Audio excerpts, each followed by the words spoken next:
Bonjour à toutes et à tous, nous voici au 21e jour de ce calendrier biblique de l'Avent, un calendrier qui aborde également le thème de la crèche, ces crèches qui se laissent contempler dans les églises et habitent certaines maisons.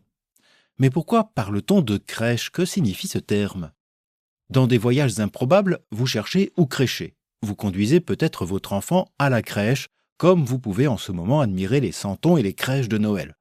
Face à ces usages multiples, on peut s'y perdre, sauf peut-être ceux ravis de la crèche que vous côtoyez régulièrement. Le mot crèche vient de l'ancien français, grèche ou grèbe, issu du francis cripe. Le mot désigne une mangeoire. Dans la Bible, le grec utilise le terme phaten et l'hébreu enous. C'est un mot rare dans l'Ancien Testament, qu'on retrouve 3 fois en hébreu, 7 fois en grec en raison des livres et versions différentes. Nous l'avons déjà entendu avec le verset du prophète Isaïe à qui le Seigneur disait « Un bœuf connaît son propriétaire et un âne la mangeoire chez son maître. Israël ne connaît pas, mon peuple ne comprend pas. » Seul l'évangéliste Luc en fait un usage dans tout le Nouveau Testament et surtout à l'occasion de la naissance de Jésus. Marie accoucha de son fils premier-né, l'emmaillota et le déposa dans une mangeoire parce qu'il n'y avait pas de place pour eux dans la salle d'hôtes. Cet élément est important dans son récit de la Nativité. Il est répété 3 fois. En effet, c'est aussi le signe donné aux bergers par l'ange du Seigneur. « Voici le signe qui vous est donné. Vous trouverez un nouveau-né emmailloté et couché dans une mangeoire. » Et bien sûr, plus loin, quand ces bergers découvrent l'enfant. Ils y allèrent en hâte et trouvèrent Marie, Joseph et le nouveau-né couchés dans la mangeoire. Cette répétition se veut insistante, c'est moins que l'on puisse dire. Mais pour quelle raison Luc fait-il tout un plat autour d'une mangeoire?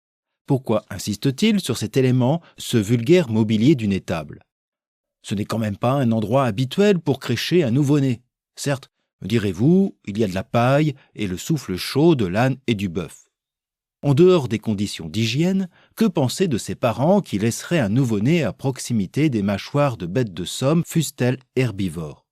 Plaisanterie à part, l'indication de la mangeoire reste quand même surprenante et doit perturber le lecteur qui n'est pas bête à manger du foin.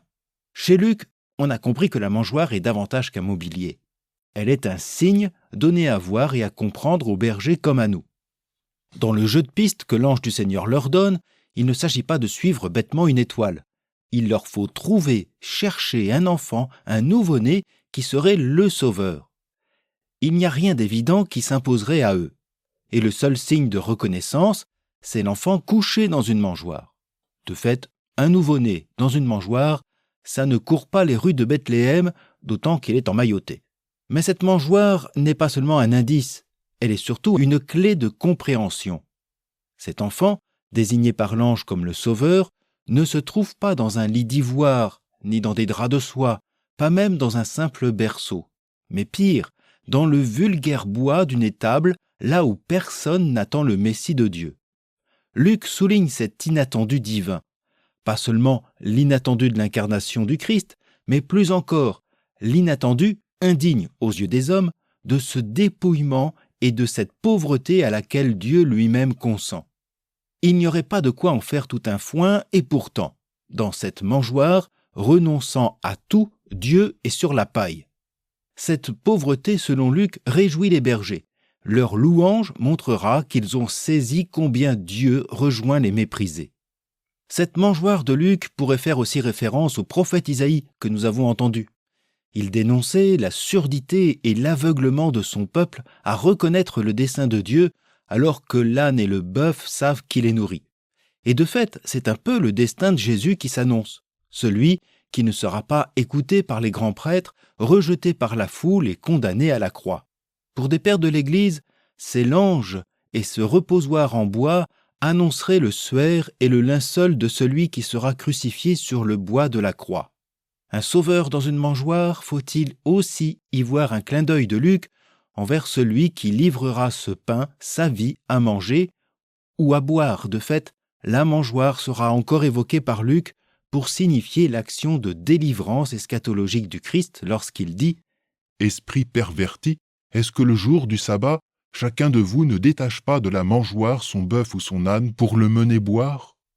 C'est donc dans cette pauvreté que Dieu révèle son salut à venir, en cet inattendu que célébrera une étrange chorale de Noël que nous entendrons demain pour un nouvel épisode.